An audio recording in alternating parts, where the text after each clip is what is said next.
मैं हूं दीपक कुमार और आप देख रहे हैं एवीएन न्यूज़ चैनल। आज हम हजारीबाग से लगभग 7 किलोमीटर दूर बभनबे के चेहला गांव, जहां पे यहाँ पे काफ़ी संख्या में किसान अपने खेती बाड़ी को लेकर के इसी से जीवोपार्जन करते हैं। और ये खेती बाड़ी लगभग आज से ही नहीं, लगभग 10 बरस से लोग यहाँ पे कर रहे हैं। 10 बरस पहले यहाँ पे बहुत सारा आबादी हुआ करता था, लेकिन पानी के वजह से लोग गांव यहाँ से सब हट गया। अब खेती सिर्फ खेती होता है। खेती होने का वजह है कि यहाँ से 1 किलोमीटर पर नदी है, उससे लोग पाइप से पानी मतलब जोड़कर मोटर वहाँ चलाकर पाइप से पानी यहाँ तक लाते हैं और खेती करके जीवोपार्जन करते हैं। लेकिन कई दिनों से लगातार यहाँ पे हाथियों का आतंक है। वन विभाग एकदम अनसुना कर दिया है। जिला प्रशासन के लोगों को जानकारी होने के बावजूद भी यहाँ पे हाथियों के लिए कोई व्यवस्था नहीं किया गया है कि हाथी को यहाँ से निकाल करके, कभी ये हाथी दारू चला जाता है और कभी दारू से फिर इसी गांव में आता है। तो लगभग इस गांव से लेकर दारू तक कई जगह पे हाथियों ने कितने घरों को भी तोड़ा है और कितने फसल को बर्बाद किया है। यही सामने एक मकान है, उसमें भी पिछले बार हाथी ने पूरा धक्का मार के दीवार गिरा दिया। एक घर था उसको गिरा दिया, लेकिन कोई मुआवजा नहीं मिला। हम यहाँ पे जो किसान हैं, उनके परिवार हैं, हम उनसे जानना चाहेंगे कि आपका कितना का नुकसान हुआ है और कितने संख्या में हाथी आए थे यहाँ पे। सर 15 हाथी लग रहा है, 15 हाथी तो भगाए थे और कम से कम हमको 8 लाख कम से कम नुकसान हुआ अभी के ये रेट में। अभी जैसे दे और हमको अभी चालू हो गया था और 1-1.5 महीना के अंदर हमको इतना पैसा आ जाता था टमाटर से। और ये कर्जा हम कम से कम 10 लाख रुपया पिछला 3 साल से हम डूबे और इसी पर सब पर भरोसा रखे थे कि ये कमाएंगे, देंगे, सबके सूद पर उठाए, लोन पर उठाए, सबके देने के लिए इसी पर आशा। अब पैर हाथ क्रैक हो गया, गिर गए हैं से, हाथ पैर हो गए, ये सब छोड़ के तो भी आराम नहीं कर रहे, तो भी यहाँ टमाटर देख रहे हैं। एक बार हाथी आया रात में और इन्होंने अपनी जान बचाने के लिए भागे और ये हाथ देख रहे हैं इनका टूट गया है, ये पैर भी फ्रैक्चर हो गया है। इन्होंने कई बार यहाँ पे जो मुखिया हैं, उनको सरपंच हैं, उनको भी बोले, वन विभाग के लोगों को भी बोले, लेकिन यहाँ पे उनका आना जाना रहता है कई अन्य कारणों से। जंगल में कोई पत्ता तोड़ के जा रहा है, कोई लकड़ी तोड़ रहा है, तो वन विभाग के लोग तुरंत पहुंच जाते हैं। लेकिन अगर हाथी आ गया है तो हाथी को भगाने के लिए उनके पास कोई उपकरण नहीं है।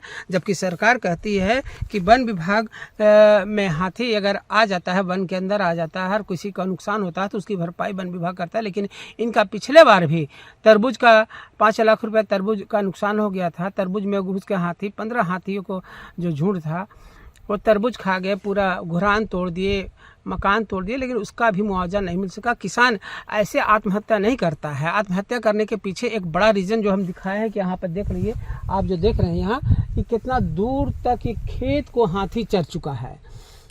चरना तो दूर, पूरा जो ये खेत है उसको गींज करके, मतलब सूंड से पूरा खेत, जैसे किसी का दुश्मनी होता है वैसे पूरा यहाँ पे करीब 2-2.5 एकड़ में ये पूरा रबूद कर दिया है, पूरा बर्बाद कर दिया है। अब किसान ऐसे में क्या करे? हम इनसे एक बार और जानना चाहेंगे कि हाथी भगाने के लिए आप लोग के पास वन विभाग कभी आता है कि नहीं, आप लोग से राय सलाह लेता है कि नहीं? ये यहाँ पर किसान हैं और आप बताएंगे कि वन विभाग के लोगों को आपने जब बोला या कुछ सलाह लेने या कुछ? नहीं सर, नहीं आया। देखिए उसको बोले थे, फिर पीछे 10 बजे रात के आए थे। जैसे हम आ रहे थे सलैया से, उन लोग वहाँ पर ऐलान कर रहे थे कि हाथी से ये करके। सर उन लोग को बोले कि वन विभाग वाले सर के चलिए सर, मेरा टमाटर खेत में हाथी से लाम गया, चलिए उसको हत्या करें। तो उन लोग हमको टलावा मार देने, चलिए आगे बढ़िए, हम आ रहे हैं, आगे बढ़ रहे हैं। फिर फ़ोन पे फ़ोन कर रहे हैं गांव वाले, जो यहाँ के गांव के समाज के आदमी, जंगल विभाग के आदमी, उससे फ़ोन करा रहे कि भैया उसको भेजिए। वो बोल रहा कि नहीं अब जा रहा है विनोद, जा रहा है, अभी तक आया नहीं। और लास्ट टाइम फिर हम लोग देखिए एक था भगाया, फिर ग्रुप आके और इतना कोई थी कर दिया नुकसान। अरे अकेले हम कितना हिम्मत करते थे लड़का लोग हम लोग, और उसके बाद चल गया। वन विभाग कोई कभी किसी इतनी मदद नहीं किया हमको। इतना नुकसान हो गया है आपका, कैसे भरपाई होगा, कैसे कर्जा टूटेगा? अब देखिए इतना मेहनत किए, बच्चा लोग का छोड़ के मेहनत किए थे कि कर्जा टूटेगा, तो इतना सारा मेहनत करने के बाद अब हाथी लोग आए और इतना नुकसान करके चले गए, तो अब इसमें क्या कह सकते हैं, आप ही बताइए।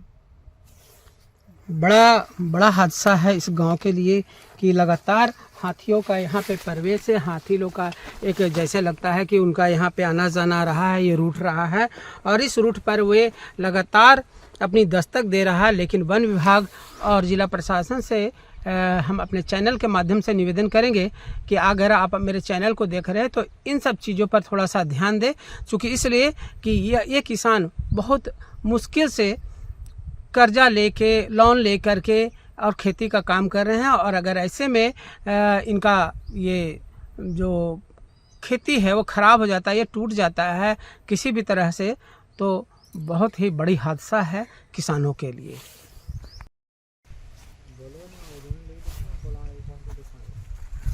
घूमिए, आप भी आ जाइए। मेहनत किए थे सर, बड़ी मेहनत करते बच्चा जैसा मेहनत किए थे, लेकिन सब खत्म हो गया। अभी सबके पैसा देना है, लेबर के पैसा देना है, दुकान में पैसा देना है, सबके दो पैसा, सबका आशा रखे थे कि नहीं टमाटर बिकेगा तब देंगे। अब पूरा कहाँ से दें, आपको समझ। इतना सारा लोन उठाए, 3 साल से कम यहाँ डूबते जा रहा है। जब सरकार से आप कोई दिमाग नहीं। सरकार से मांगते हैं कि मेरा मुआवजा दे दीजिए। इतना बहुत मेहनत किए हैं, 10 लाख रुपया कर्जा किए, इतना प्लॉट लंबा लगाए थे कि हो जाएगा अबर, लेकिन कुछ नहीं हुआ। सब पिछला कर्जा थोड़ा थोड़ा चुकाते जा रहे कि आप छोड़ाएंगे तो हाथी लोग लाके सब खत्म कर दिए।